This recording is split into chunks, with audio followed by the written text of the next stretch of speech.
Eo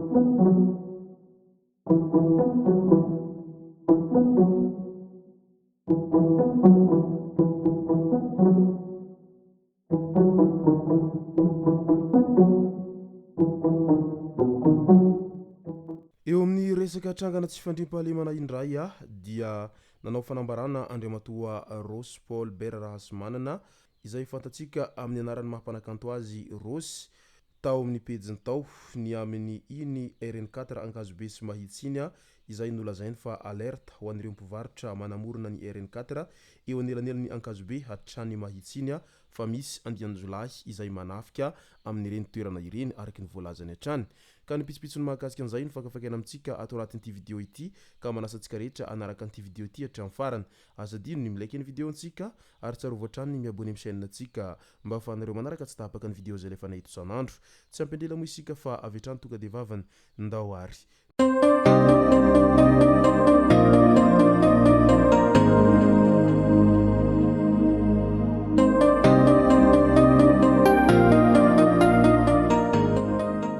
Tonga tsy miaraba hono namantesitra ka dia faly miaraba isika rehetra mpanaraka tsy tapaka an'ity chaîne ity tena ko amin'ity androandroany ity arakin'izay efa natsipiko zay dia ny mahakasika ny fampitandremana izay nataony andriamatoa Rossy tao amin'ny pejiny tao ny amin'izay hoe resaka tsy fandriam-pahalemana sy ny fanafiana amin'ny tampiadina izay no tena iomparantsika ato anatin'ity vidéo ity fa milohan'izay dia andao aloha resantsika ireto tsara fantatra manaraka ireto. Any Morondava ny lanja sorabaventy ireo mpampianatra nivoaka tao amin'ny CRINFP efa tamin'ny Desambra 2024 no vita ny fampiofanana kanefa hatramin'izao tsy mbola nisy ho voaray mpiasam-panjakana ireo mpampianatra ireo. Roa taona mahery taty aorina izay fiofanana izay mbola tsy anasa ireo mpampianatra izay nivoaka avy tao amin'ny CRINFP na ny Centre Régional de l'Institut National de Formation Pédagogique izay 80 manerana ny nosy izany fiofanana izany.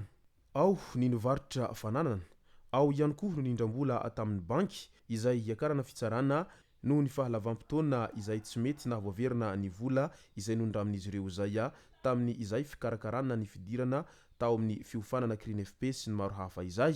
Ka dia miandry ny fanapahan-kevitra avy amin'ny fanjakana mahefa araka izany ireto mpampianatra izay nivoaka tao amin'ny fiofanana CRINFP izay any Morondava iny amin'izao fotoana izao ny amin'izay hoe fiandrasana an'izay asa-panjakana izay efa ela ny andrasan'izy ireo izay. Mahakasika ny fanambarany ministry ny harenan-kibony tany indray namaly ny valandresaka izay nataony sy tena rerasolony aiko izay depute ny Toliara sady lehibe ny mpanositra ny ministry ny harenan-kibony tany andriamatoa Rakotomalala Herindrainy Olivier. Nambarany depute sy teny tao anatin'ny fanambarana izay nataony teo anatrihan'ny mpanao gazety fa fandanimbola fotsiny ny filan-kevitry ny ministra izay natao tany Toliara. Tanjon'ny filohan'ny repoblika tany an-toerana hoy izy dia ny raharaha bazy Toliara ary ny faharoa ny hamotika tanteraka ny politika ny siteny randrandrasolony aiko nahatsapa tanteraka anefa ny filoha Andro Rajoelina fa tsy ilainy vahoaka ny Toliara io bazy Toliara io ary manositra an'io avokoa ny vahoaka iray manontolo any an-toeranany araky ny voalazany andriamatoa siteny hatrany.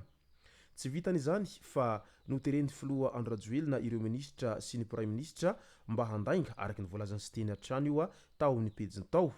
Manoloana io teny io dia namaly ny ministry ny harenan-kibony tany izay nilaza fa tsy mifanaraka amin'ny soatoavana malagasy ny mampandainga olon-dehibe.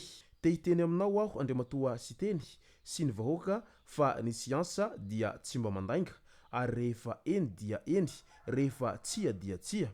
Siantifika ny tenako ary nanao matematika sy fizika voanano fianarana ho enjeniera ka raha miteny isika hoe 200 metatra no hakana ny fasika mavesatra dia tao tokoa no nametrahana Andriamanitra ny zavatra alainy bazy Toliara. Io ilay couche d'unité des sables supérieurs izay hakana ilay fasika mavesatra.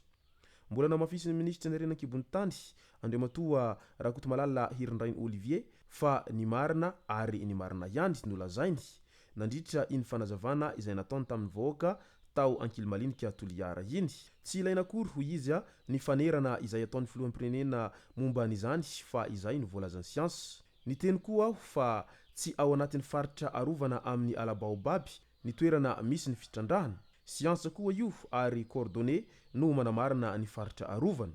Misy ny atao hoe cadastre minier izay omeny ministeran'ny tontolo iainana. Système informatika mihitsy no manda ny fangatahana na permis ao anatin'ny faritra arovana ary raha misy ny fitrandrahana ao anatin'izany faritra arovana izany dia tsy maintsy atao ny hanalana an'izany fitrandrahana izany ho hiatrany ity ministra ity. Nanome ohatra moa izy tahaka ilay fitrandrahana vato ribi izay tsy ara-dalàna tany Vohibe.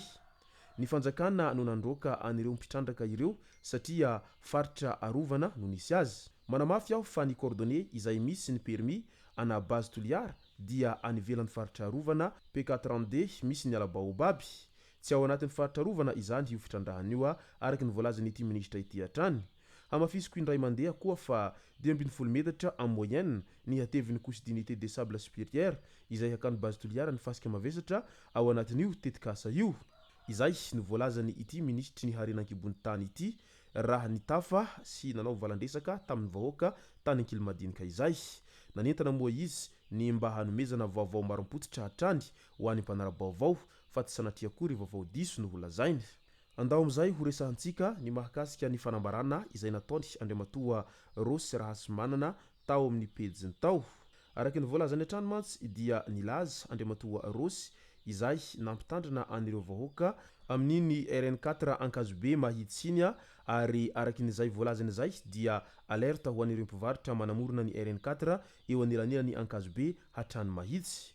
Misy fanafiana izay mitondra moto sy Mazda manendaka ny mpivarotra atery maroanana Ambohitromby sy eny amin'ny croisement Kofmady ka Samia mailo. Dimlahy manao shorta ary mitondra basy, barapins, antsy sy zava-maranitra ka dia mifampilaza ary Samia miambina avokoa ianareo rehetra izay voakasika amin'izay toerana voalazany Andriamatoa Rossy manana Paul Bera izay. Midika izany fa tena efa miseho amin'ny endriny rehetra ny asan'ny Jolahy amin'izao fotoana izao ka aleo mailmail hatrany ary tato ato zay dia tena hita fa mirongatra tsy misy toazy izay resaka tsy fandriampahalemana etseroa izay. Koa dia andrasantsika ny fandraisana andraikitra izay ataon'ireo mpitandro ny filaminana manoloana an'izay fanambarana nataony Andriamatoa Rossy manana Paul Bera izay ny amin'ny fampitandremana anireo faritra izay voalazan'ireo amin'izao fotoana izao.